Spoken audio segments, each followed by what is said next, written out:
Aïe, aïe, aïe, aïe, aïe, triste Angers, hein, quand même, ils ont rien pu faire. Ils ont rien pu faire, malheureusement.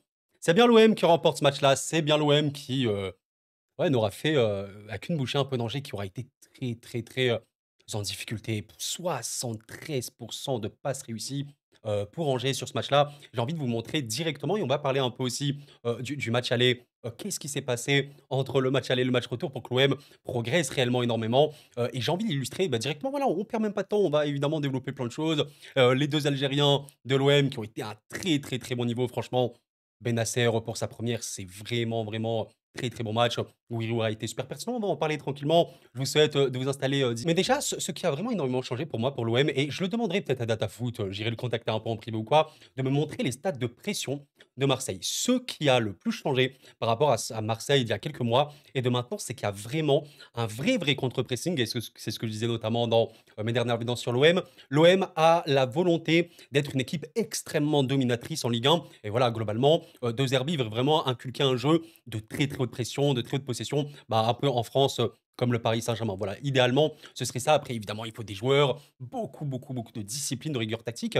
Et là, ce qui est intéressant, c'est que voilà, Angers n'a quasiment pas touché le ballon du match. C'était extrêmement compliqué. Mais pourquoi c'était très compliqué? Pourquoi Angers, qui, je sais que beaucoup vont critiquer Angers machin quoi, bien sûr que ça reste Angers, c'est une équipe qui joue le maintien, mais c'est loin d'être une mauvaise équipe et je vais l'illustrer un petit peu après. Mais bref, en tout cas, sur cette action qui est le but de Neil Maupay, vous avez les Angevins qui vont essayer d'avoir une opportunité. Regardez, alors je vais enlever ma caméra rapidement, regardez un petit peu le comportement des joueurs marseillais. Il y a le, alors là, je vois pas trop ce qu'il fait de Balerdi qui indique le marquage à quelqu'un. Tu as Heuber qui est déjà en train de marquer l'Angevin ici. Ceci indique vraiment une très très grosse rigueur tactique de pression. Et donc ici, vous avez directement l'Angevin qui va tenter une passe dans l'intervalle comme ça, dans l'axe, mais c'est impossible parce que Heuber, il est énorme à la pression. Et encore une récupération Marseille, ça a été ça quasiment tout le match.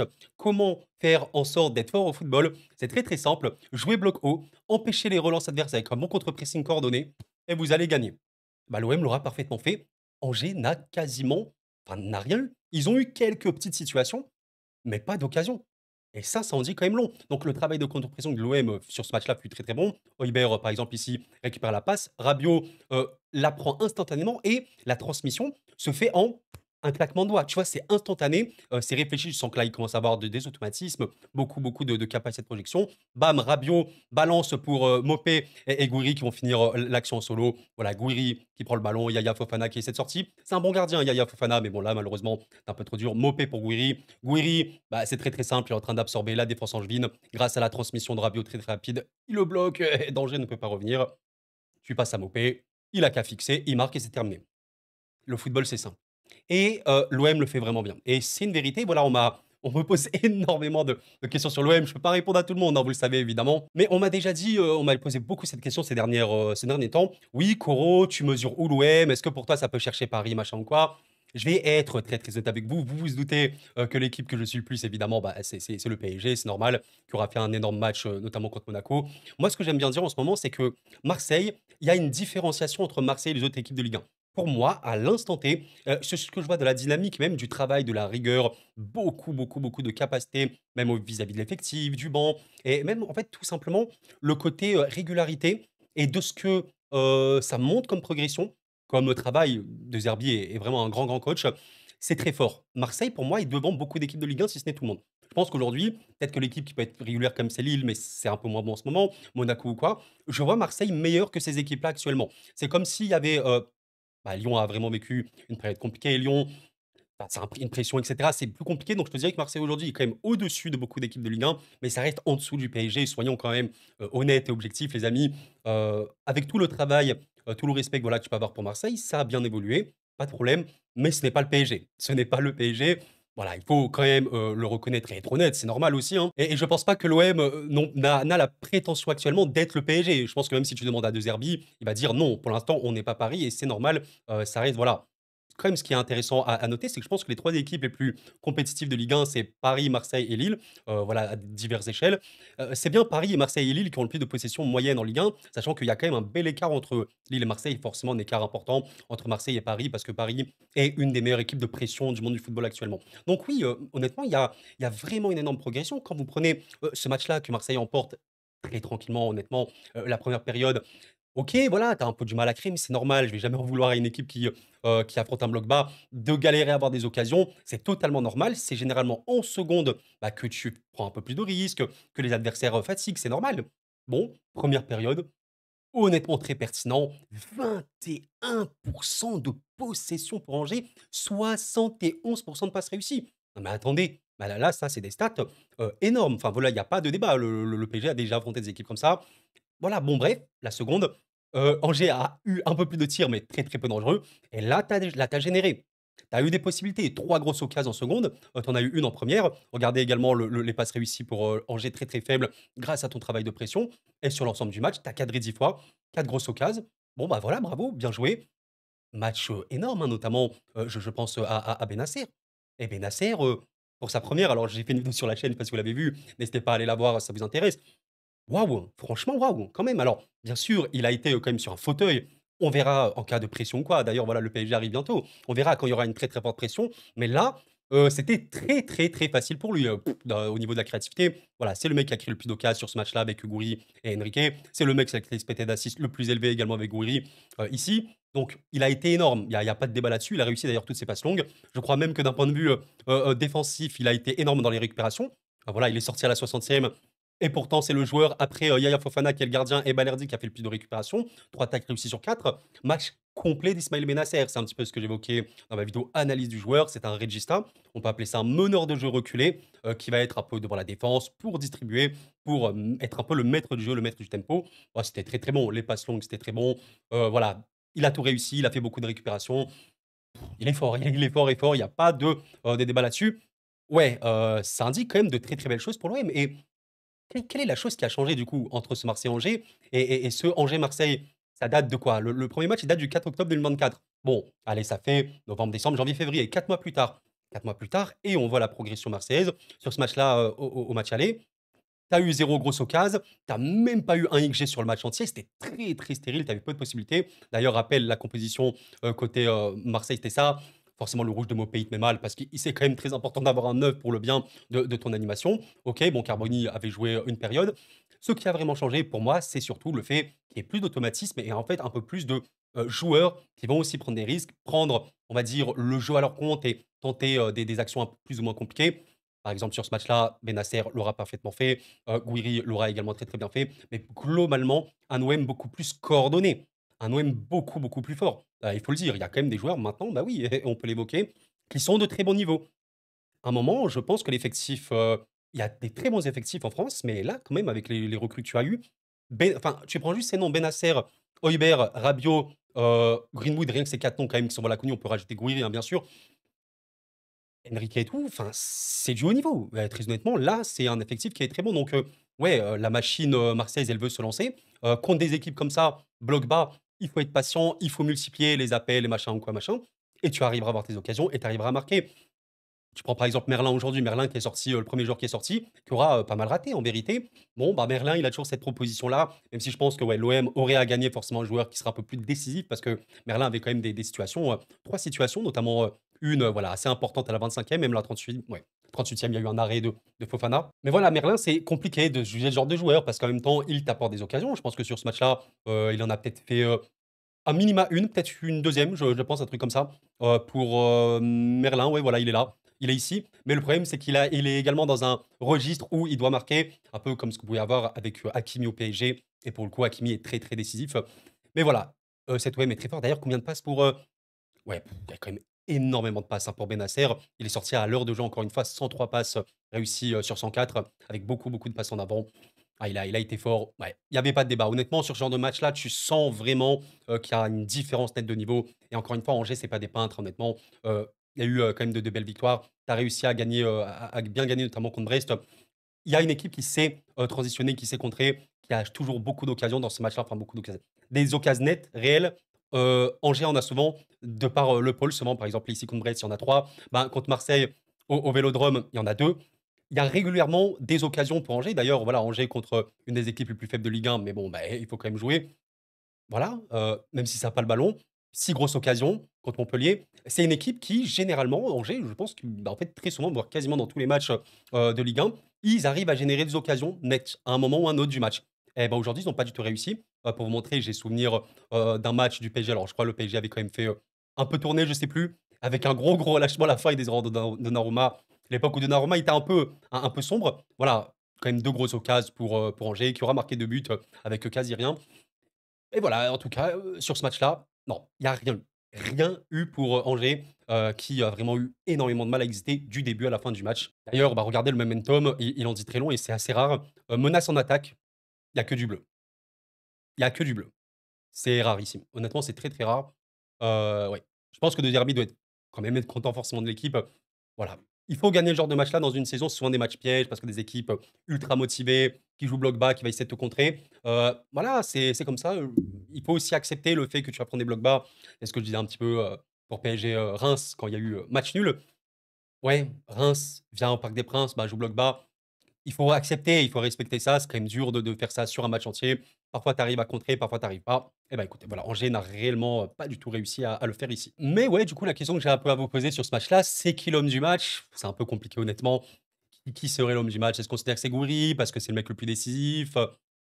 Peut-être. Il aura raté, je pense, peut-être une occasion. Une occasion sûre, mais est-ce que c'était une grosse occasion? Bah oui, je crois, oui. C'était, vous savez, le ballon un peu louché, lobé de Bennacer en première période sur la frappe de Gouiri. C'était, cette occasion-là qu'il avait ratée, je crois. Ah non, non, je me trompe. Je crois que la passe lobée, c'était effectivement pour Merlin, où c'était quand même une vraie nette occasion. 0,25 XG, c'est quand même pas mal. Ouais, là, à ce moment-là, normalement, il aurait dû avoir but. Une passe en plus qui casse la ligne comme ça. Et un peu en face à face avec le gardien. Bon allez, finis ton action. Je pense que vraiment des gens avec la finition ici marquent. C'est vraiment une très grosse occasion pour Marseille. Mais ouais, je suis un peu embêté parce que l'homme du match, moi j'aime bien récompenser l'équipe en tant que telle. Même les joueurs qui ont été, peut-être un peu moindres, qui ont un peu raté, c'est une coordination, c'est des efforts communs. Voilà, il faut faire la globalité et considérer tout le monde. Ouais, peut-être que sur ce match-là, je ressortirai, allez, 3, 4 noms. Les 4 noms que j'ai envie de ressortir le plus, c'est Gouiri, Bennacer, Højbjerg et Rabiot qui ont été, honnêtement excellents. Ouais, honnêtement. Rabiot, qui est un joueur de dernier tiers à Marseille, même qui était auparavant à la Juve au PSG, c'est un joueur en fait qui a un vrai sens du but. Voilà, il y a des milieux comme ça, vrai sens du but, assez intelligent, notamment dans le dernier tiers, dans la dernière passe ou quoi, qui aura eu vraiment beaucoup de possibilités. Il aura marqué sur le corner, je peux vous montrer le corner si vous voulez. Donc voilà, corner assez simple, mais très bon déplacement, on va dire, de Rabiot, Gouiri, qui le tire parfaitement. Il y a Rabiot ici qui est entre tous les joueurs angevins, mais qui arrive à sauter. Très bonne tête, hein, Rabiot. Je sais pas, trop, mais je crois que alors j'avais vu ça récemment. Rabiot, il doit faire partie des meilleurs, milieux de terrain à la tête. Très bon au duel aérien, il en remporte énormément. Il était déjà à l'époque, honnêtement, au PSG. L'absence de Rabiot au Paris Saint-Germain quand il est parti au niveau de la tête, ça a un peu manqué aussi. Aujourd'hui, il manque aussi des joueurs très bons au duel aérien au PSG. Mais en tout cas, voilà, très bon. Bon, il aura marqué. Mais c'est vrai qu'en plus, dans ce match-là, je l'ai trouvé, assez actif, j'allais te dire, défensivement. Je sais pas trop, à quel point il a pu être, mais en tout cas, en fin de match, il est redescendu, clairement. Mais voilà, ce qui est intéressant à noter, c'est qu'il a remporté quasiment tous ses duels, que ce soit au sol ou aérien. Il aura été vraiment précis dans la frappe. Je pense qu'il aurait même pu, marquer un deuxième but. Alors peut-être que c'était, je sais plus quel but, mais il y avait une frappe arrêtée. Bah, peut-être celle-là? Non? Ah oui, en début de match. C'est vrai, en début de match, il avait fait une tête, pas assez forte, je crois. C'est ça, ouais, pas assez forte, où, ouais, l'OM aurait pu ouvrir le score, totalement en première, sans aucun problème. Et voilà, c'est vraiment, aussi une question que j'ai vraiment beaucoup reçue. Ouais, Koro, il y a Bennacer qui vient, mais alors qu'en est-il de Rongier, machin? C'est pour ça que c'est important aussi de voir les profils. Ce qui est intéressant avec cette OM-là, c'est que Rabiot, Bennacer, Højbjerg, même Gouiri, bon, qui est un peu différent, ou Rongier, ce ne sont pas les mêmes profils de joueurs. Ils ont des qualités qui peuvent être similaires. Par exemple, Højbjerg, excellent à la passe. C'est ce que je disais dans mon analyse de Bennacer. Højbjerg, excellent à la passe. C'est un des meilleurs passeurs de Ligue 1. Tout club confondu, il doit être quand même être en dessous de certains joueurs du PSG. Mais bah, sachez un truc, c'est que Bennacer, de ce qu'a montré la data et de ce qu'a montré même voilà, les matchs qu'il a pu jouer à l'époque ou quoi, il est encore meilleur que Højbjerg à la passe, pour vous dire, dans tous les compartiments de passe, courte, moyenne, longue. Donc c'est vraiment du très haut niveau.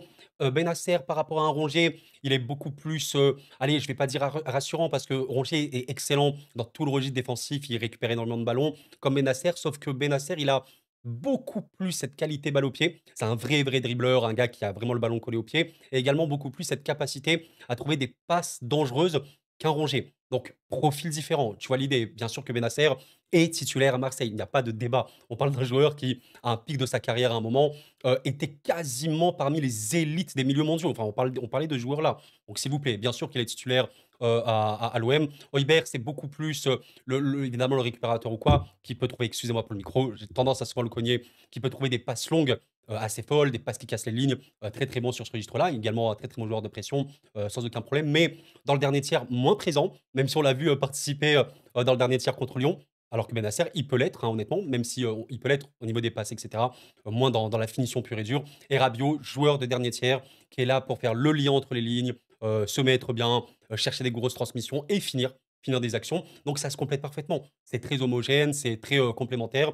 Et bon, bah, voilà, quand tu as un joueur comme Gouiri, ça c'est aussi un truc, j'aurais pu en faire une vidéo, au final j'en ai pas fait, mais Gouiri, pourquoi il est très pertinent pour Marseille? De Zerbi est un coach qui envisage donc d'être dans la possession très haute et surtout dominer, instaurer un gros, gros, gros pressing et faire en sorte que tu aies énormément de possibilités. Ce qui fait que, je sais pas trop si vous suivez le PSG, je vous invite à suivre le PSG, même si vous supportez Marseille, équipe très intéressante à voir. Le PSG est fort, pourquoi? Parce qu'il y a trop de possibilités. Les adversaires ont un peu mal à la tête, ça interchange non-stop, machin, trop polyvalent, tu sais plus quoi faire. À terme, l'OM voudrait faire ça et peut le faire déjà avec Gouiri parce que Gouiri, peut être un peu partout sur un terrain. Il peut être là, il peut être là, il peut dézonner complètement partout. La qualité technique du joueur, le QI foot qu'il a, lui permet d'être volatile, d'être, très versatile et lui permet en fait de jouer dans n'importe quelle configuration pour Marseille. Bon ben, allez, je te dis un truc nimp, heu, De Zerbi a besoin d'un faux neuf, il met Gouiri. De Zerbi à un moment a besoin d'un ailier, il met Gouiri. De Zerbi, bah, voilà, comme il a pu remplacer Merlin, il veut quelqu'un sur le couloir qui peut un peu jouer piston, il met Gouiri. Il veut peut-être, un milieu un peu plus reculé pour, faire le lien entre l'attaque et la défense, Imeguri. C'est l'avantage de joueur. C'est l'avantage de joueur. Au Paris Saint-Germain, par exemple, c'est Désiré Doué, entre autres, hein, parce que beaucoup le font. Mais voilà, c'est la qualité et l'avantage de ce genre de joueur. Donc bien sûr qu'il est, pertinent. En plus, voilà, s'il commence à stater au niveau des passes et tout, c'est très bien. Même si la passe d'aide dépend de la finition du coéquipier, vous le savez très bien. Et voilà, moi, je me demande jusqu'où ira ce Marseille-là. C'est pour ça que j'essaie, hein, je dis pas que je le fais bien, mais j'essaie de me mettre à la place d'un Marseillais, je me projette, je me dis: ouais, à quel point, cette équipe peut aller loin?» Et cette équipe peut aller loin avec, quand même, voilà, je pense, quelques recrues, encore à faire à l'avenir, hein, parce qu'il y a, une vraie, vraie bonne base. Je pense qu'aujourd'hui, Balerdi, même si on peut le critiquer sur divers aspects, il reste un défenseur relanceur qui est très bon. Franchement, les gars, c'est un très, très bon défenseur relanceur. Bah, honnêtement, je pense que ouais, il y a débat, mais je te dirais peut-être qu'en France, c'est le meilleur après Marquinhos quand même, parce que Marquinhos est très, très, très bon en relance. Mais il est très bon là-dessus. Voilà, après, il faudrait qu'il soit un peu moins stressant défensivement, je pense. Donc, tu as la base, Balerdi, Højbjerg, Bennacer, allez, Gouiri, notamment Greenwood, Rabiot, Enrique qui peut quand même être pertinent. Tu as une vraie base, tu as une vraie, vraie base. Maintenant, on verra si tu arriveras à faire d'autres joueurs, par exemple Murillo ou quoi, dans l'absolu, je pense qu'il peut être utile, comme Cornelius, mais surtout, on va dire, dans l'aspect créativité. On ne sait pas, voilà, Murillo n'est pas Hakimi, vous l'avez compris. À quel point Marseille peut recruter, des joueurs, de fou après? Bah, je pense que c'est possible. D'ailleurs, bon, je vous avoue que je ne connais pas, des maths d'Edic, j'irai peut-être un peu me renseigner. On verra à quel point il peut apporter, on verra, ça peut je pense que si De Zerbi le voulait, c'est que de toute façon, c'est des joueurs qui ont un profil, nécessaire. L'avantage en plus de faire un mercato qui est conséquent et consistant comme Gouiri, Bennacer, la doublette algérienne, ben, c'est que tu as un banc qui est bien. Forcément, tu rajoutes des joueurs forts, titulaires, tu as un banc qui s'améliore. Tu rajoutes, Gouiri et Bennacer, ben, ton banc, c'est Neil Maupay, qui peut-être n'est pas, voilà, c'est pas le plus grand joueur de l'histoire, mais il est important, il peut faire beaucoup d'impact, et tu as, bah, potentiellement Kondogbia, Rongier en entrée de en sortie de banc. C'est bien, c'est même très, très bien et surtout, surtout pour la Liga, il y a pas de problème là-dessus. En tout cas, la vraie, vraie pensée que j'ai en observant Marseille, c'est que c'est une équipe qui a comme projet vraiment de bâtir sur l'avenir, qui se prépare pour la Ligue des Champions. Soyons quand même très, très clairs et il faut pas se mentir à nous-mêmes. Ouais, l'OM va finir deuxième de Ligue 1. Ça me semble, assez normal, honnêtement. Allez, peut-être troisième ou quoi. Je vous avoue, j'y crois pas trop. Je regarde quand même beaucoup, beaucoup, beaucoup de matchs de Ligue 1, d'autres équipes ou quoi. Il y a Paris qui est seul. Il y a Paris qui est loin, loin, voilà, qui est seul. Vraiment, c'est un autre monde, c'est un autre niveau. En dessous, il y a quand même Marseille. Je trouve quand même qu'il y a un truc et la consistance, la régularité, ce que tu veux mettre en place, c'est au-dessus et donc ça devrait finir, 2 et par conséquent jouer la Ligue des Champions. Donc tu te prépares. Moi, je sens vraiment une équipe, en fait, qui se prépare, qui va beaucoup, beaucoup, beaucoup essayer de perfectionner son jeu et très, très investi mentalement. On verra bien, mais il y aura, je pense, des matchs assez intéressants pour Marseille quand même, parce que le déplacement à Auxerre, il est assez compliqué, hein. Honnêtement, je trouve assez dur de se déplacer à Auxerre. Normalement, post-synthèse devrait aller. Réception de Nantes, normalement, ça devrait aller. Attention à Lens quand même. Gros, gros match ici et forcément, ce qu'on attend. Ce qu'on attend, les gars, ce qu'on attend. En espérant que Paris ne soit pas éliminé de la Ligue des Champions à ce moment-là, sinon je serais dégoûté, les gars. Non, vraiment, il faut arrêter ça. Mais ouais, le PSG-OM, il sera intéressant. Qu'est-ce que peut faire l'OM et comment réagirait l'OM face à une équipe de pression? Et surtout, quand on parle du PSG, une des meilleures équipes de pression actuelles. Ça peut être vraiment intéressant. À quel point Marseille peut répondre à un PSG ultra méga dominateur. Ça peut être super intéressant quand même à voir. Donc, ouais, ça va être un grand match. Faites que Paris ne soit pas éliminé à ce moment, par pitié, comme ça on vit, une très belle fin de saison. On verra bien la suite, mes chers amis. Bref, bah, je vous remercie d'avoir suivi la vidéo en tout cas. Pensez au petit like avant de partir.